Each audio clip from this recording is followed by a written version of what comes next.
पूरी दुनिया में पक्षियों की 10,000 से भी ज़्यादा प्रजातियां पाई जाती है। सभी के वही 2 पंजे, 2 पंख और 1 गर्दन होती है। लेकिन इन्हीं में से एक ऐसा पक्षी है जिसकी एक अलग ही पहचान है, जो आसमान का सीना चीर के हजारों मीटर ऊपर 120 की रफ्तार से उड़ता है, जो खुद के कई गुना अधिक वजन के शिकार को भी अपने पंजों में दबोचकर उड़ जाता है और इसीलिए उसे पक्षियों का राजा कहा जाता है, जिसे हम बाज के नाम से जानते हैं। और एक बाज इतना ऊंचा मुकाम हासिल करता है अपनी ट्रेनिंग और अपनी पुनर्जन्म की वजह से। अगर आप भी दुनिया में एक मुकाम हासिल करना चाहते हैं तो एक बाज को बाज बनने का पूरा सफ़र आपको जानना बहुत ज़रूरी है, क्योंकि 25 से 30 की उम्र तक आने के बाद भी लोगों को रिस्क लेने से डर लगता है।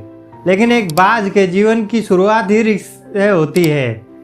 जिस उम्र में बाकी पक्षियों के बच्चे सिर्फ चींची करना सीखते हैं, उस उम्र में एक मादा बाज अपने बच्चों को पंजों के बीच दबाकर हजारों मीटर ऊपर आसमान की ऊंचाइयों में उड़ जाती है, उसे ये बताने के लिए कि तेरा जन्म आसमान का सीना चीर के ऊपर उड़ने के लिए हुआ है, तेरा जन्म पक्षियों का बादशाह बनने के लिए हुआ है। जमीन से हजारों मीटर ऊपर ले जाकर मादा बाज अपने पंजों से उसे छोड़ देती है और यहीं से शुरू होती है उसकी हाई रिस्क ट्रेनिंग। जो चूजा जमीन की तरफ तेजी से गिरने लगता है, थोड़ा नीचे आता है तो उसके पंख खुलने लगते हैं। नीचे आते आते वो अपने पंखों फड़फड़ाने लगता है, लेकिन वो अभी तक उड़ना नहीं सीखा है। वो जमीन से कुछ ही ऊपर होता है, ऐसा लगता है कि कुछ ही सेकंड में उसका जीवन समाप्त हो जाएगा। लेकिन अचानक एक पंजा उसे अपने गिरफ्त में लेता है और वापस आसमान में उड़ जाता है। वो पंजा उसकी माँ का है, जो उसके पीछे उड़ रही थी। उसकी ट्रेनिंग तब तक चलती है जब तक हजारों बार वो ऊपर से उड़ना नहीं सीख जाता। इतनी हाई रिस्क ट्रेनिंग होने के बाद इस दुनिया को एक बाज मिलता है। बारिश के वक्त जब सारे पक्षी आश्रय की तलाश करते हैं, तब यही बाज उसी बारिश को आसमान को चीरते हुए ऊपर निकल जाता है और बादल से कहता है कि तू बरस ले, कितना बरसेगा। फिर नीचे आकर चैलेंज करता है।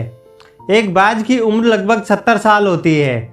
जब वह 40 साल का होता है तब एक परेशानी उसकी ज़िंदगी में मौत बनकर आती है, जो आपकी परेशानियों की तुलना में बहुत बड़ी है, क्योंकि 40 की उम्र में बाज की चोंच इतनी मुड़ जाती है कि उसे शिकार निकलने में बहुत परेशानी होती है। उसके पंख भारी हो जाते हैं, छाती से चिपकने लगते हैं, जिससे उड़ना मुश्किल हो जाता है। उसके पंजे लंबे और लचीले हो जाते हैं, जिससे वो शिकार को सही से नहीं पकड़ पाता। अब उस बाज के पास सिर्फ 3 रास्ते होते हैं। वो अपने शरीर को त्याग सकता है, दूसरा गिद्ध की तरह छोड़े गए भोजन पर निर्भर हो जाए, और तीसरा सबसे कठिन और पीड़ादायक रास्ता अपने आप को पुनः स्थापित कर फिर से आसमान का सीना चीरकर उड़ने का, और इसी तीसरे रास्ते को चुनता है और अपने पास सबसे ऊंची चोटी पर पहुंच जाता है। वहाँ पर अपना घोंसला बनाता है और फिर शुरू होता है परेशानियों को जड़ से उखाड़कर आसमान में उड़ने का सफ़र। वह अपनी चोंच को एक चट्टान पर मार मार कर तोड़ देता है, लहूलुहान हो जाता है और इंतजार करता है नई चोंच आने का। उसके बाद अपनी नई चोंच से अपने पंखों को काट देता है और फिर इंतजार करता है नए पंजों के उगने का। उसके बाद वह अपने एक एक पंख को अपने शरीर से अलग करता है, फिर इंतजार करता है नए पंख उग जाने का, और इस प्रक्रिया में समय लगता है पूरे 5 महीने का। इन 5 महीनों की कड़ी तपस्या के बाद एक बाज पुनः जन्म होता है। वो फिर से तैयार हो जाता है आसमान का सीना चीरकर उड़ने के लिए। जो 3 रास्ते बाज के पास थे, वही 3 रास्ते आपके पास होते हैं।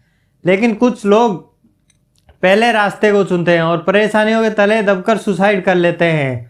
ज़्यादातर लोग दूसरे रास्ते को चुनते हैं। वो परेशानियों का बोझ पड़ते ही अपने लक्ष्य को छोड़कर एक नॉर्मल लाइफ जीने लगते हैं, और कुछ लोग वो भी होते हैं जो इस परेशानियों को लात मारकर अपनी मेहनत के दम पर बाज की तरह आसमान की बुलंदियों को छूते हैं।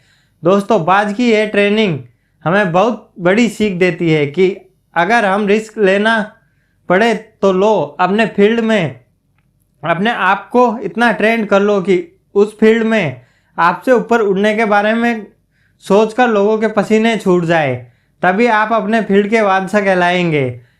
अगर वीडियो आपको पसंद आया हो तो लाइक कीजिए, कमेंट कीजिए एंड चैनल को सब्सक्राइब कीजिए। धन्यवाद।